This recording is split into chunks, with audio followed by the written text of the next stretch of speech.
Hi there. Wet hair again. I have one more journal for you from the same day. It was the first one of that day, and the Mayan day was 3 dog. It's a little long. Free will. There's certainly a lot of discussion about it running around, and I can see why. It hinges on at least a couple of things that I can see. One is the definition of self, and the other one is the whole concept of cause and effect. Both of these play key roles in an individual's ideas around free will. Those who identify with the body, seeing it as the self, seem to often mean by that the conscious mind. That's the part of us that's most easily accessible, the one we spend the most time in. For them, it creates a problem when they discover that the brain knows up to 6 seconds ahead of the conscious mind just what we will do. It even knows before the choice is offered, and this has come up in a number of scientific experiments. And let's see, I'll give you a video link again for one of these. So, what is free will? It's the ability to make a choice freely at its most basic. The question that deserves to come up before that one is, who am I? How do I define this self that is making the choice? Who chooses? Things change radically depending upon how we answer this primary question. Those who believe they're the consciousness or the being instead of the form may consider that they make the choice even before they're born of who their parents are. They choose their gender, their DNA, and they get a preview of their major life situations, all before coming down into 3D. Nothing is forced. Now, you can see how those who believe themselves to be only the body or the body-mind would object to that whole line of thought. So, we have some legitimately differing perspectives. I hope we're adult or mature enough to work around that. Most of us are. So right up front, let's recognize that there's no right and no wrong here. Things are just what they are, and different people make different choices. Where from there? I'd say right now that the bulk of the people believe themselves to be the body-mind. By that, they generally mean the conscious aspects of self, since few allow for the part the subconscious and the unconscious mind play in their lives. Even though it's established that people are both driven and largely controlled by the contents of their subconscious mind, since they don't know or have access to those contents, few are willing to make allowances for that. It makes them seem out of their own control. The net result is that few people understand even themselves. All of us do or say things at times that surprise us. It also takes getting into certain situations to bring to our attention beliefs that we didn't even know we held. Human nature is largely a mystery still. Few know truly why they do and say all that they do, or why other people do. Thus, many who wish they could change this or that about the self, let's say overeating or cigarette smoking or uncommitted sex, find it quite difficult to do so. Now this, on the face of it, alerts us to a lot. First, it shows up the fact that as the conscious mind or body mind, we do not truly have free will, or we would just stop when we want to. We want to, right? Yet we don't. It shows us that what drives us operates below conscious thought. So for this discussion at least, let's all admit that we're more than just the conscious aspect of our being or mind. Again, if we were just that, then decisions would be far easier to make and we would likely understand the self. They are not, and we do not. So it's good for all to expand their definition of self to at least include both the subconscious and unconscious mind. They do play a part. And parenthetically, I've said, and all of this is without even considering the superconscious mind, or what some call the higher self. Oh me, oh my. The body isn't as solid and stable as we tend to believe it is either, nor is anything else. Aside from the fact that all atoms are largely empty space, 99.umpty-ump-nines, percent empty, the mind controls the body to a large extent. Take instances of those with multiple personalities. You can find these if you go look. Documentation shows us how one personality can have cancer and not another one, both using the same body. One can have blue eyes and the other one brown. Again, same body. Yet, it seems to me science tends to largely ignore such things. They don't fit the current paradigm. Not only do we not understand ourselves very well, we don't have that great a grip on physical reality in general. Yet, we think we do, and therein lies the challenge and the blind spot for most of us. When we believe we know something, by definition, we're closing the door to alternate views. Why should we pay attention to them when we know that this is right, whatever it is? So we don't, and arguments can ensue. I've come to believe that basically nothing is what we think it is here in 3D. And I know many are joining me worldwide. But that's not helpful to this discussion. So what agreements can we come to? I'm not sure. Rather than try to lay it out by presenting all the different points of view, I think I'll just share mine. That's enough, since that's all I'm really qualified to do. I'll be most interested in dissenters, though, so do leave comments or videos speaking up about your vision of things. Having looked deeply into the available research and science on NDEs, near-death experiences, and combining this with my own and others' OBEs, or out-of-body experiences, I've come to know self as much more than my form or my mind. With tens of millions of people reporting these after-death experiences, science is finally being practically forced to take the phenomenon seriously, and it is. The research on this is out there and available, so I won't belabor that point. Admittedly, there's not a lot of it. It's only recently that it's been taken sufficiently seriously, but there are some very good studies. Research and scientific studies. There will always be skeptics, so no matter what, but the amount of data and evidence already existing is significant.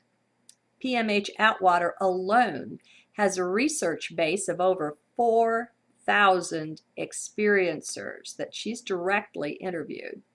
And she's just one example. We don't have to depend on first-person reports to make up our minds. I've been out of my body and know for a fact that I exist independent of it. The second that you're out, you just know this. The fullness of who and what I am is actually increased and enhanced when out of the form, or that's how it seems. It appears to be even more so for people experiencing an NDE. They go into what some call a hyper or super reality. being more real than their whole entire life in 3D. For them, this life, the 3D one, appears more as a dream than a fact from the vantage point of the other side. Now remember, just different perspectives on the same thing, life or reality. None right, none wrong. Such states can, thankfully, be attained in other ways. It's good to know we don't need to almost die to access much of what they have discovered. Just by deep meditation or going into what I call heart, not the organ nor the chakra, one can step quite out of space and time. Intense emotional experiences, even physical ones, can bring on the same thing. People can have an NDE then. It appears to be accessible to us all under the right circumstances. So, if we take the self to be consciousness or being or spirit, some call it soul, what then is free will? Where does it reside from that perspective? Does it reside in what we could call the higher self, the higher dimensional being? Or is it perhaps a function of the subconscious working together with the conscious mind? Just who makes the choices for us? Who is this I? And when we say we're consciousness, what does that really mean? What of all these various parts of the self? What's that? Now, to me, we're a multifaceted being, far more spread out than just that which occupies 3D. We're multidimensional, existing concurrently on higher dimensions as well. We're not as limited as we've been taught that we are, not at all. We're actually powerful creator beings using a 3D disguise. Try that one on. We have access to all knowledge, not just what's recorded here on Earth. Those having NDEs are some of the most vocal about this aspect of our being. Until we make at least some adjustments in the way we view or define the self, it will be hard to get a true answer to the who am I question. Yet we've got to be open for that. How open are you? The sleeple and the sheeple just assume they know the answer to who am I. Anyone who is really self-observed is a bit more humble in the face of that question. Just as we are multidimensional across space, we also exist spread out across time. We are living many lifetimes in the eternal now in simultaneous time. When we choose to rise above the linear concept of 3D time, past to present to future, all in a straight line, we find we can witness or experience any time we choose just by shifting our focus or thought. What mankind hasn't fully come to grips with yet is how very powerful are his beliefs.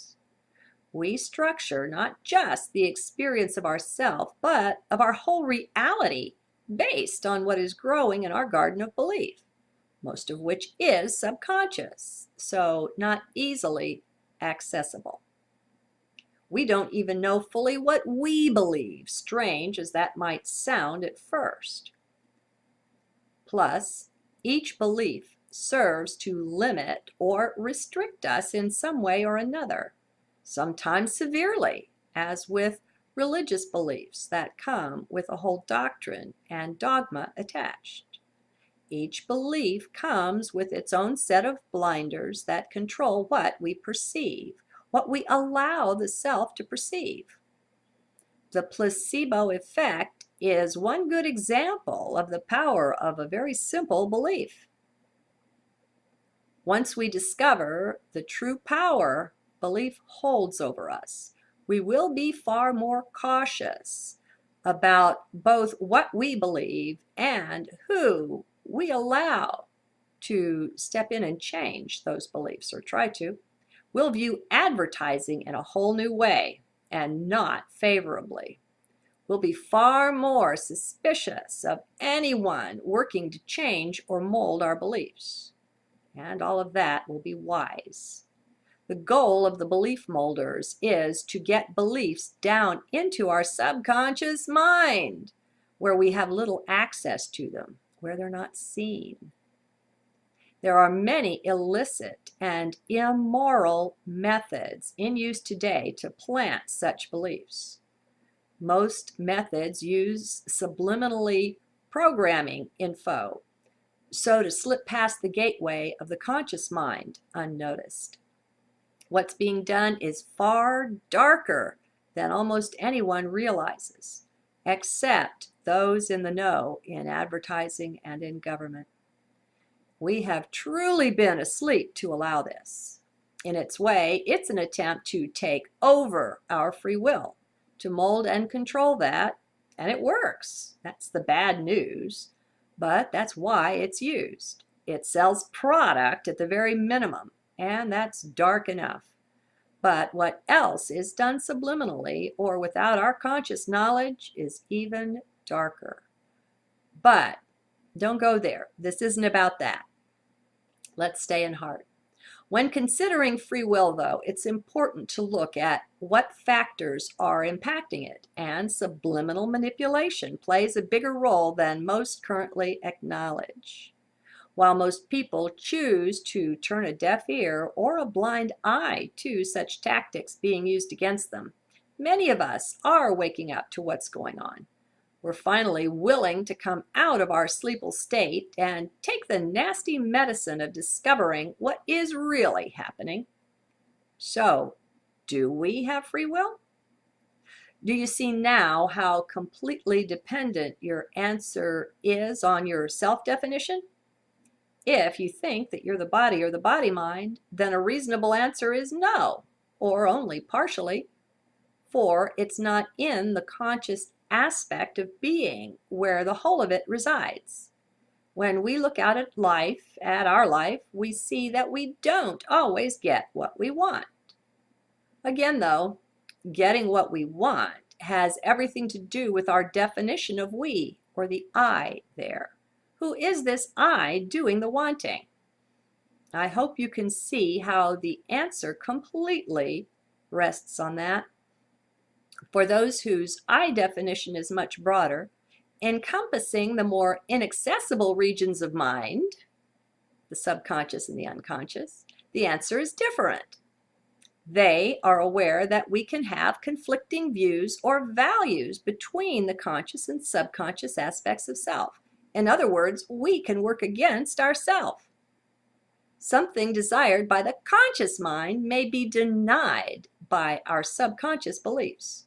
For instance, you may want to be rich, but have hidden beliefs that wealth corrupts, or that all wealthy people are evil and manipulative. So, since we don't want to be evil and manipulative, much more than we do want to be rich, the net effect is that we don't get what the conscious mind sets out for, riches. So when someone with this broader I definition, the one that encompasses the whole of the mind, not just the conscious part, asks the free will question, their answer is liable to be, yes, we do. Why is that, since we don't necessarily get what we want or will to get?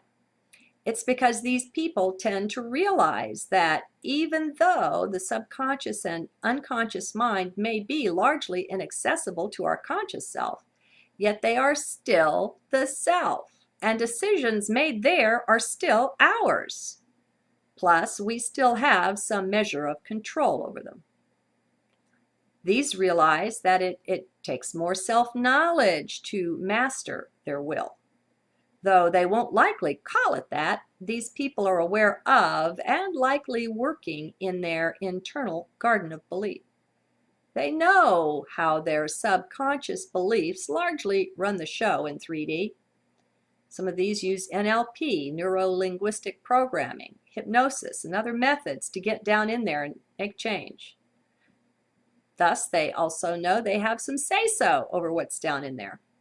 They've taken a good deal of their power back just by defining the self more broadly than the only conscious part, or the physical. I'll close by covering the group that I'm a part of, those whose self-definition, well, self can't truly be defined, is closer to consciousness, being, or soul. For this bunch, the answer is often a definite, you bet we do, to the question of having free will, though they may not be consciously aware of the many aspects of their being, for instance, able to recall other lifetimes or access the subconscious mind.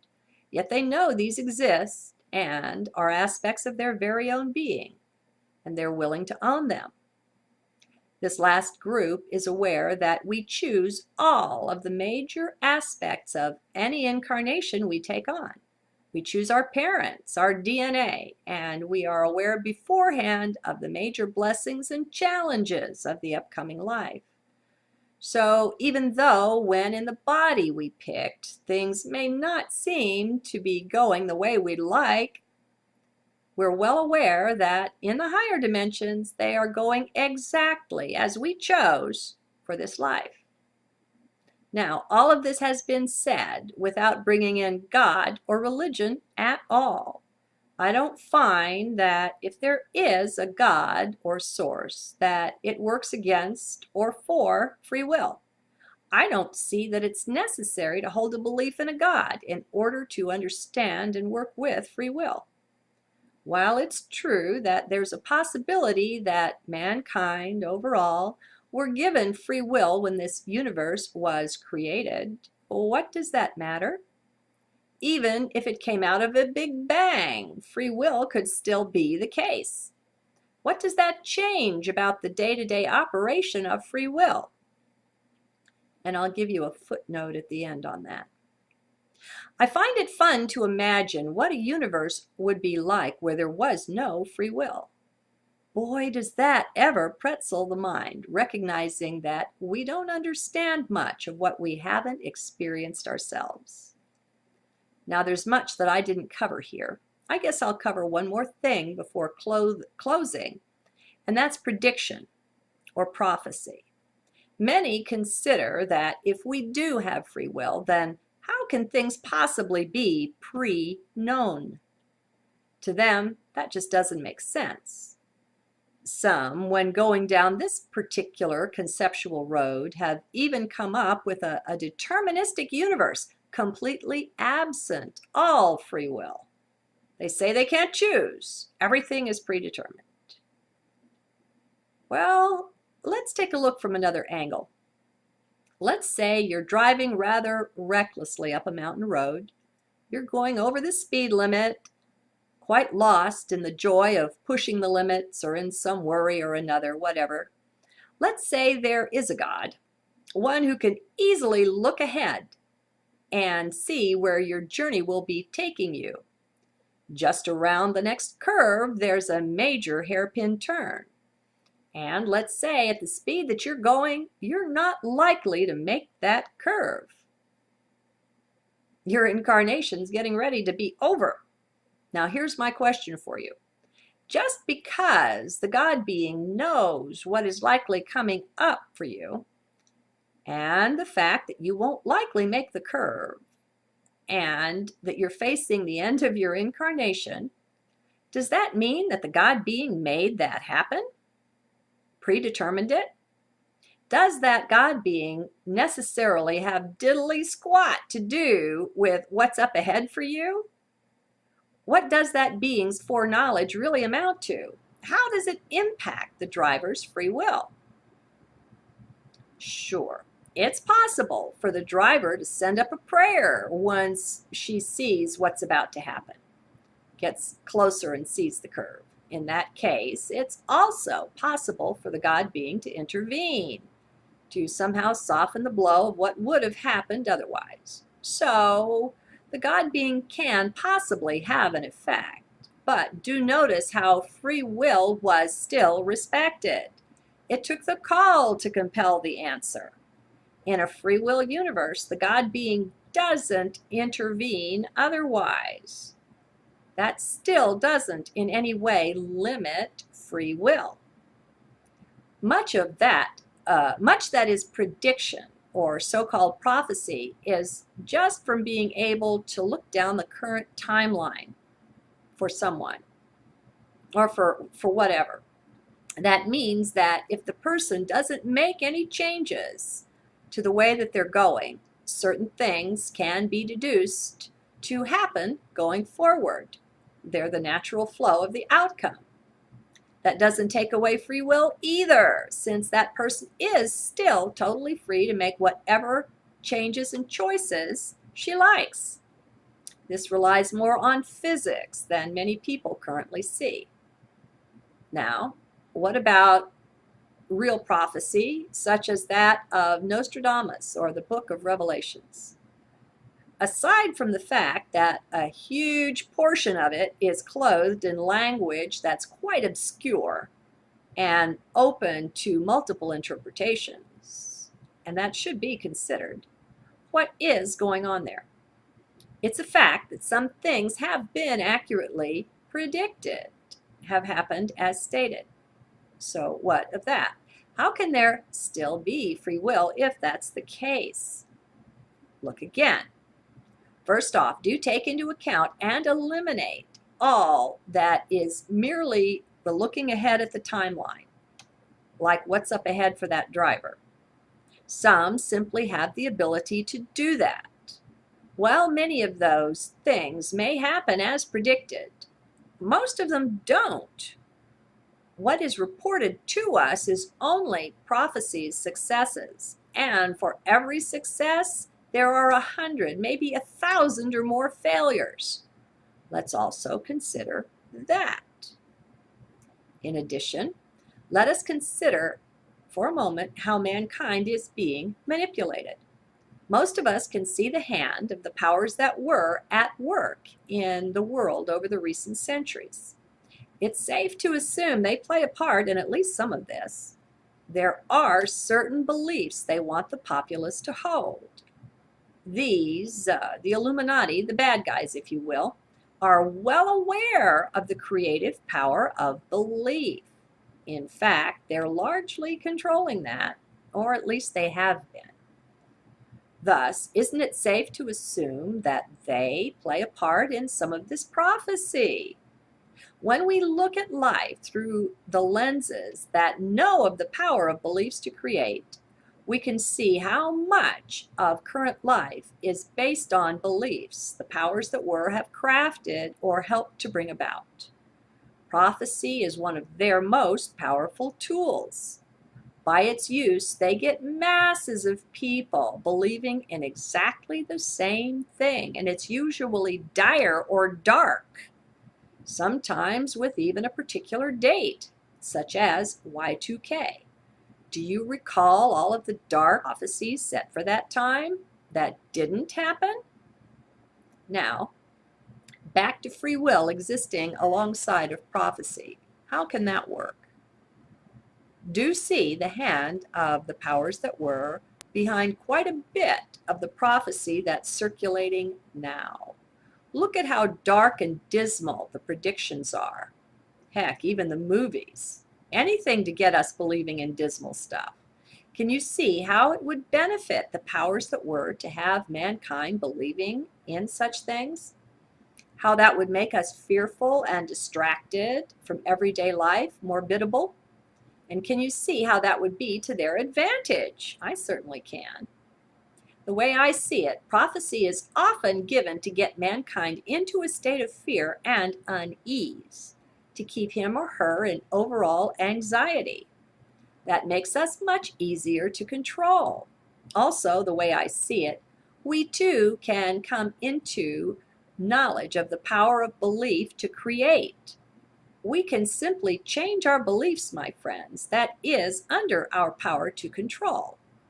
Whether certain things happen or not depends very much on us and on what we choose to believe. If you deeply believe in certain things, it's time to take responsibility and to realize that you're helping thereby to bring them about. That's how things work. beliefs create. Were we all, right now, to adopt the belief that we'd all find ourselves in higher consciousness in a very short while, so it would be. We are the creators of our reality. Reality comes from within, not from without, which only reflects the within. The more mankind comes back into awareness of our overall power to manipulate life and reality, the more we're taking over from the powers that were, from those who have been running the show up to now. We have that power. Yet it's like the prison key in the breast pocket, useless until recognized. That's how the powers that were have been creating things as they are now by manipulating our beliefs. It's time we woke up to this.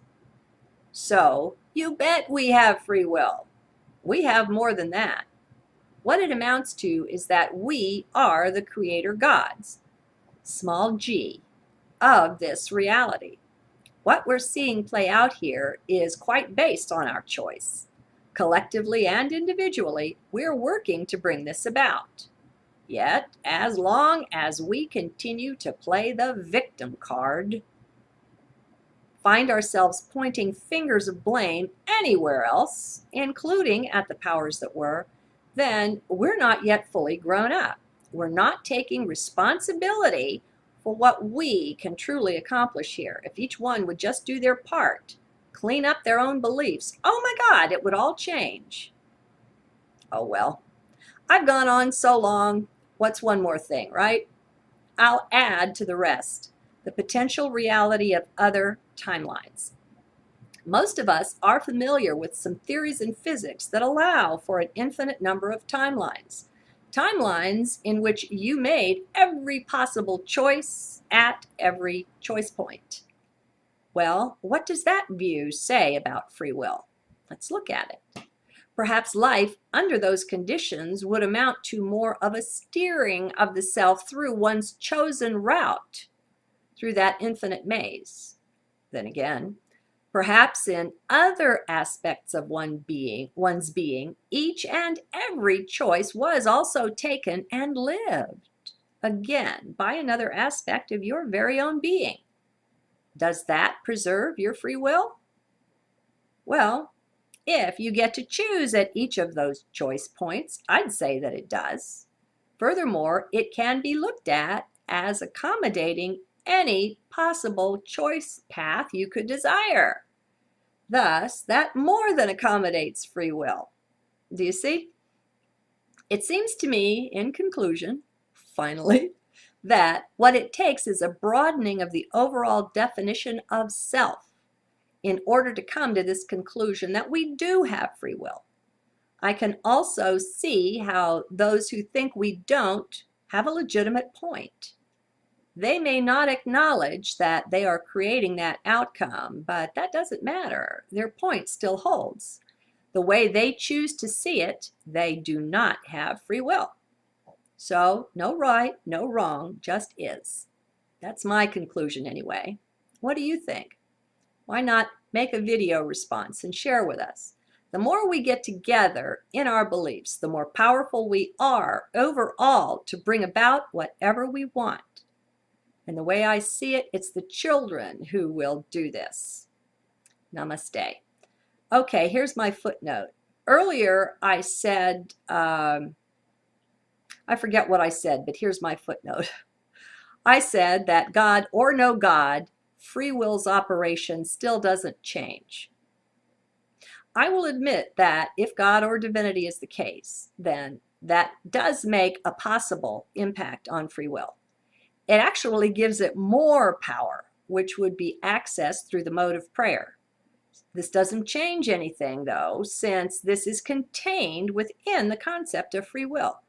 By her free will, she chose to access this power enhancer of the intervention or assistance from spirit or higher dimensions. So overall, it doesn't impact the existence of free will. I hope this is reasonably clear. Good day. Below conscious thought, So for this discussion at least, let's all admit that we're more than just the conscious aspect of our being or mind. Again, if we were just that, then decisions would be far easier to make and we would likely understand the self. They are not, and we do not. So it's good for all to expand their definition of self to at least include both the subconscious and unconscious mind. They do play a part. And parenthetically, I've said, and all of this is without even considering the superconscious mind, or what some call the higher self. Oh me, oh my. The body isn't as solid and stable as we tend to believe it is either, nor is anything else. Aside from the fact that all atoms are largely empty space, 99.umpty-ump-nines, percent empty, the mind controls the body to a large extent.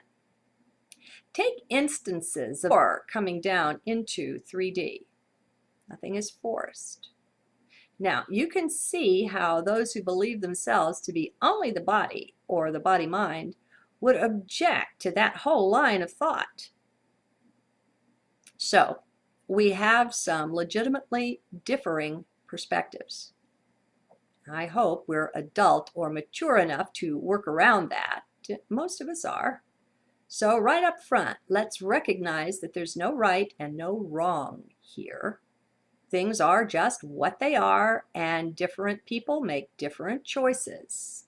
Where from there? I'd say right now that the bulk of the people believe themselves to be the body-mind.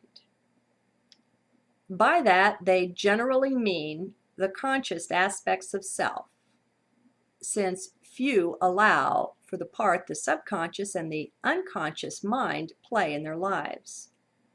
Even though it's established that people are both driven and largely controlled by the contents of their subconscious mind, since they don't know or have access to those contents, few are willing to make allowance.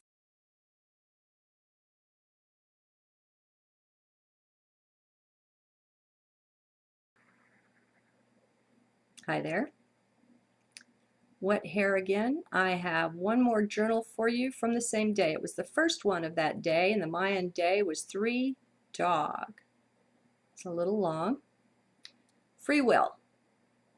There's certainly a lot of discussion about it running around, and I can see why. It hinges on at least a couple of things that I can see. One is the definition of self, and the other one is the whole concept of cause and effect. Both of these play key roles in an individual's ideas around free will. Those who identify with the body, seeing it as the self, seem to often mean by that the conscious mind. That's the part of us that's most easily accessible, the one we spend the most time in. For them, it creates a problem when they discover that the brain knows up to for that. It makes them seem out of their own control. The net result is that few people understand even themselves. All of us do or say things at times that surprise us. It also takes getting into certain situations to bring to our attention beliefs that we didn't even know we held. Human nature is largely a mystery still. Few know truly why they do and say all that they do, or why other people do. Thus, many who wish they could change this or that about the self, let's say overeating or cigarette smoking or uncommitted sex, find it quite difficult to do so. Now this, on the face of it, alerts us to a lot. First, it shows up the fact that as the conscious mind or body mind, we do not truly have free will, or we would just stop when we want to. We want to, right? Yet we don't. It shows us that what drives us operates 6 seconds ahead of the conscious mind just what we will do. It even knows before the choice is offered, and this has come up in a number of scientific experiments. And let's see, I'll give you a video link again for one of these. So, what is free will? It's the ability to make a choice freely at its most basic. The question that deserves to come up before that one is, who am I? How do I define this self that is making the choice? Who chooses? Things change radically depending upon how we answer this primary question. Those who believe they're the consciousness or the being instead of the form may consider that they make the choice even before they're born of who their parents are. They choose their gender, their DNA, and they get a preview of their major life situations, all before